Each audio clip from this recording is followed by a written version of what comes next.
Charm of the Scottish lassie, joyful, proud, and full of character. That's you. Yeah.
Again, Scotia Highland Dancing Studio, all the way from the north side.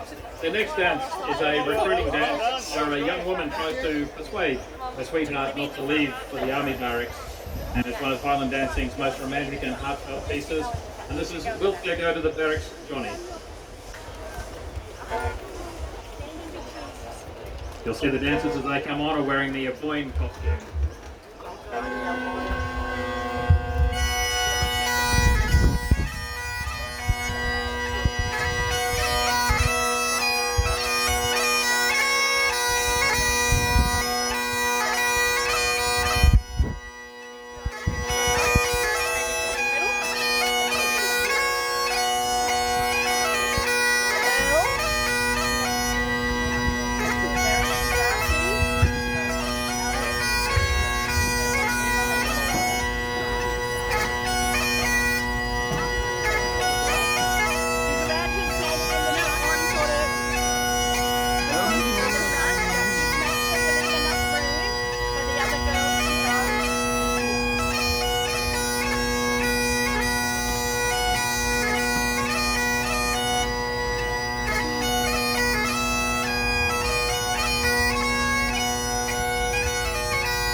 That certainly keeps you on your toes. And again, Pipe Major, Bruce Grice, who not only pipes, but he also brings his own dancers. The next dance is called the Earl of Errol, but to many dancers it's called the Earl of Error because it's a very slow dance and it means you have to be very precise. It's a national dance and it's named after one of Scottish noble titles, and it's smooth, flowing, graceful movements, highlighting the dancer's balance and control. Ladies and lassies, the Earl of Errol.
That is the Earl of Errol. Again, if you're inspired and you're 3 and above, this is how to get in Highland dancing. The next one is known as the Shaun Threws. Shaun to rhyme with down, and again it's a Gaelic word meaning old trousers. It dates back to the 18th century and symbolises the Scots joy of being able to dance once again after 1782 when the Act of Prescription was removed. So this is the Shaun Threws.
The first 3 measures of that, you were dancing as if you were wearing the trousers, then you saw the dancers clap, and that indicated that they'd shed the trousers and they were back wearing the kilt, or in this case, the aboyne. Our next dance is a Scotch measure, and it's an upbeat national dance, and that's why the lassies are wearing their aboyne, and you'll see Hamish is wearing his kilt. And these are lively rhythms and intricate timing, and you're showing off both the musicality and the precision footwork. So this is the Scotia Highland Dancing Studio, and this is the Scotch measure.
Scotia Highland